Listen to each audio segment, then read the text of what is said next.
ভোর রাত্রে যখন সাহরি খাইতে উঠবেন, সাহরি খাওয়ার পর ফজরের আজানের আগে আপনি 10 মিনিট 5 মিনিট একটু আল্লাহর কাছে কেবলামুখী হয়ে হাত তুলে রুমের লাইটটা বন্ধ করে একটু আল্লাহর সাথে কথা বলবেন। মানুষের সাথে বহুত কথা বলছেন, আল্লাহর সাথে একটু কথা বলে দেখেন। আল্লাহর সাথে কথা বলার স্বাদ আছে ভাই, অনেকে জীবনে একবারও এই স্বাদ পান নাই। একটু কথা বলে দেখেন। ভোর রাতে সাহরি খেতে উঠলে 10টা মিনিট একটু হাত তুলে কথা বলেন। কিভাবে কথা বলবেন? কথা বলবেন এইভাবে, ও আল্লাহ, কত গুনাহ আমি করেছি, কত পাপাচার আমি করেছি, মরতে আমার হবে, তোমার কাছে যাওয়া আমার লাগবে আল্লাহ। শয়তানের প্ররোচনা করেছি, এই রমজান মাস তুমি কত মানুষকে মাফ করে দাও। নবী করিম সাল্লাল্লাহু আলাইহি ওয়াসাল্লাম বলেছেন, ওয়ালিল্লাহি উতাকাউ মিনান নার ওয়া যালিকা ফি কুল্লি লাইলা।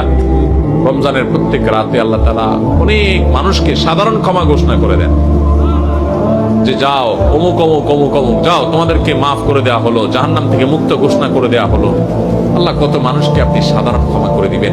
আল্লাহ আপনার সাধারণ ক্ষমা পাওয়ার জন্য কোনো যোগ্যতার দরকার হয় না, আপনি চাইলে যাকে তাকে মাফ করে দিতে পারেন। দুনিয়ার প্রেসিডেন্ট প্রধানমন্ত্রী চাইলে একটা দেশের যাকে তাকে যা খুশি তা দিয়ে দিতে পারে। তাদের যদি ক্ষমতা, তারা তো মানুষ। আল্লাহ আপনি তো মহান সৃষ্টিকর্তা, আপনি তো চাইলে আমার সব অপরাধগুলো মাফ করে আমাকে ফেরেশতা বানায় ফেলতে পারেন, পারেন না আল্লাহ? তো আল্লাহ আপনি আমাকে মাফ করে দেন, এটা আল্লাহর সাথে কথা বলবেন।